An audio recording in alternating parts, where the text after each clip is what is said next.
The clock that unites us. The stopped clock lay in Alejandro's hands like a silent echo of the time Victoria had left behind.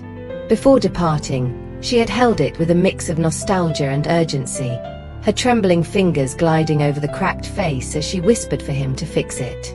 It was not just a request, it was a silent pact, a plea for him to find meaning in what she could no longer hold on to. The mechanism, rusted and still, seemed to mirror the emptiness that settled in his soul after her death, a rhythm frozen in an instant that refused to move forward.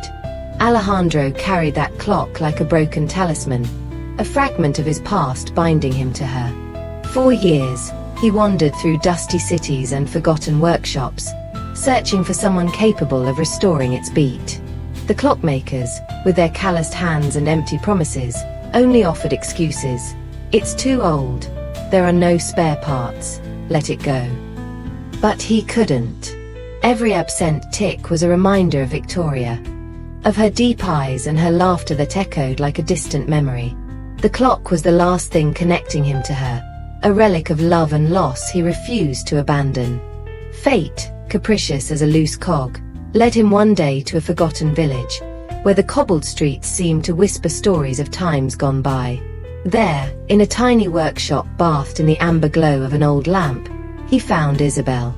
She was unlike the others.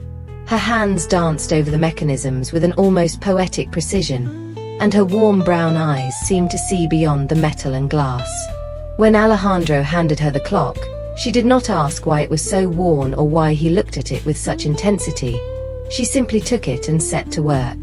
Days later, the clock came back to life.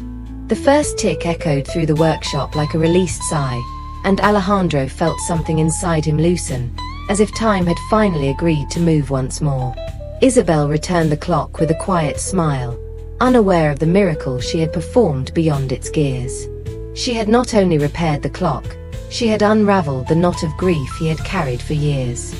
In that moment, under the workshop's dim light, Alejandro understood that life had not stopped with Victoria but had found a new rhythm in Isabel. The clock, now alive, marked more than just hours. It was the bridge between a farewell and a beginning, between the memory of Victoria and the spark that Isabel, unknowingly, had ignited in him. Every ticking second was a shared heartbeat, a promise that even what was broken could heal, and that love, like time, always found a way to move forward.